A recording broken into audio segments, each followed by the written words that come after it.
Selamünaleyküm. Herkesin günü hayrola. Hatice ile dikişe dair hoş geldiniz. Bugün sizlerle birlikte eşofman beline kemer nasıl dikilir onu göstermeye çalışacağım inşallah. Çalışmaya geçmeden önce kanalıma ücretsiz bir şekilde abone olup yandaki zili de aktif hale getirirseniz yüklediğim tüm videolardan haberdar olabilirsiniz. Ayrıca bizi Instagram'dan Hatice ile hesabından da takip edebilirsiniz. Oradan da isteklerinizi ulaştırabilirsiniz.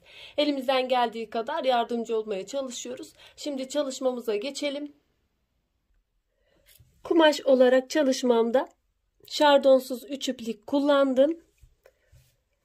Bel kemerini hazırladım. 10 santim olarak aldım ben genişliğini.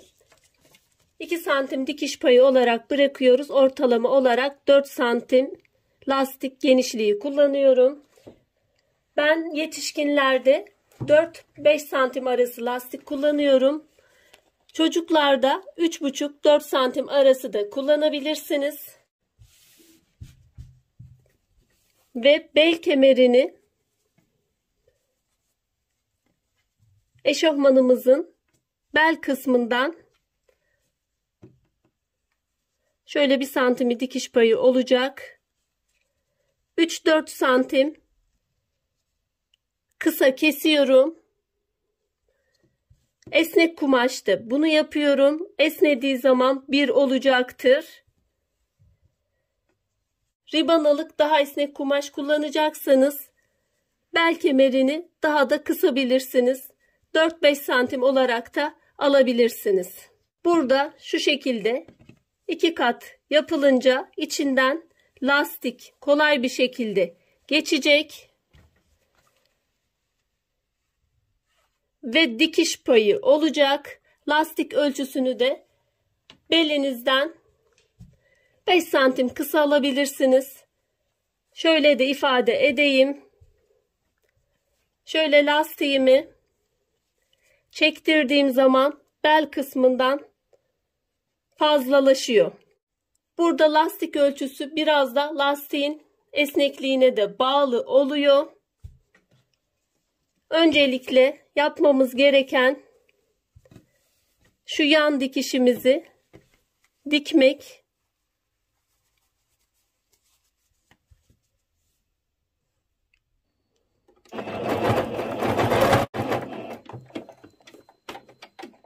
Kenar temizlemelerini oval makinamız yoksa makinamızın zikzak ayarıyla da yapabiliriz.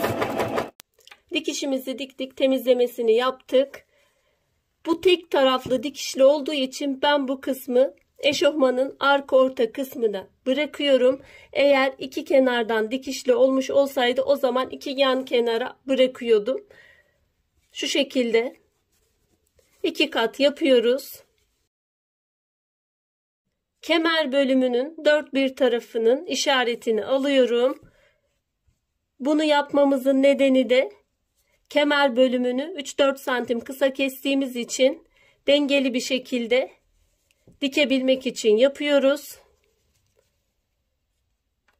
Eşofman belinde de 4 bir kenarın işaretini alıyorum. Arka bölüm zaten dikişli. Ön bölümde dikişli. Yan kenarlarında işaretini aldım. 4 bir kenarın işaretini almış olduk. Eşofmanımın düz kısımları içeride. Kemer bölümünün zaten her iki tarafı da düz. Kemer bölümünün dikişli kısmını eşofmanımızın arka orta dikiş bölümüne dikişi dikişe denk getirerek yerleştiriyorum.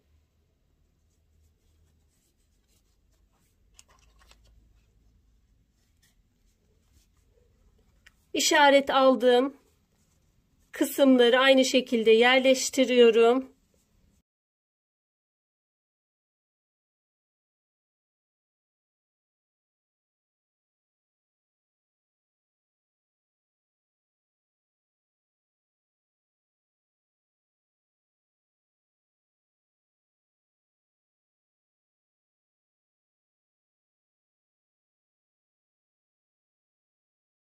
İşaretten işareti iğneledik. Bunun nedeni de bu şekilde dağılmasını sağladık.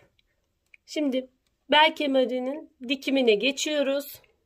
Bir kısım bırakacağım lastik geçirmek için.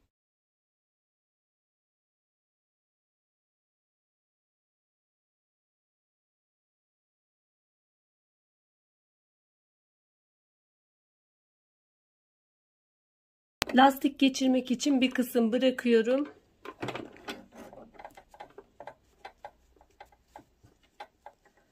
Kenar temizlemelerini overlock makineniz varsa overlock makinesiyle, yoksa makinenizin zikzak ayarıyla temizleyebilirsiniz.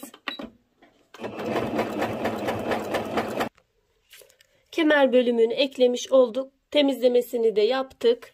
Şimdi boş bıraktığımız kısımdan lastiğimizi geçireceğiz.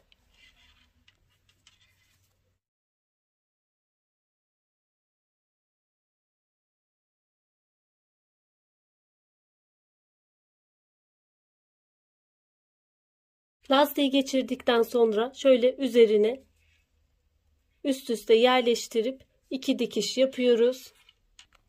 2 dikiş pekiştirerek yaptık. Ve dengeli bir şekilde lastiğimizi dağıtıyoruz. Sonra bu boş bıraktığımız kısmı dikip ve temizlemesini yapıyoruz. Açıklık bölümünü de dikip temizledikten sonra şimdi bel kemerin üzerine alttan bir dikiş, üstten bir dikiş yapacağız ve bitirmiş olacağız.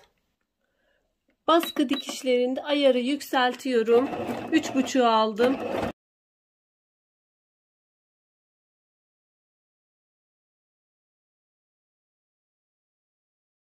Lastik bölümünü, lastiğimizi aynı şekilde çektirerek dikiyoruz. Esnediği zaman dikişlerin kopmaması için yapıyoruz.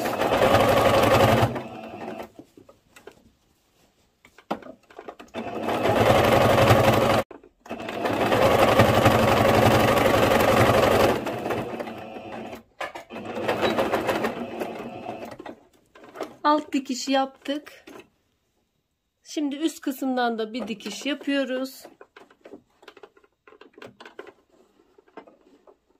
Bir makine ayağıyla da düşünebilirsiniz.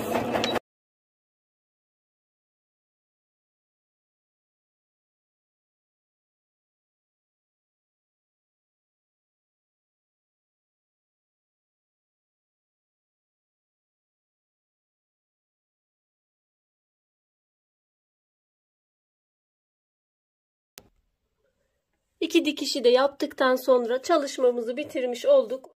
Umarım faydalı bir çalışma olmuştur. Yapmak isteyen, denemek isteyen arkadaşlara kolaylıklar diliyorum. Allah'a emanet olun. Hoşça kalın, sağlıcakla kalın.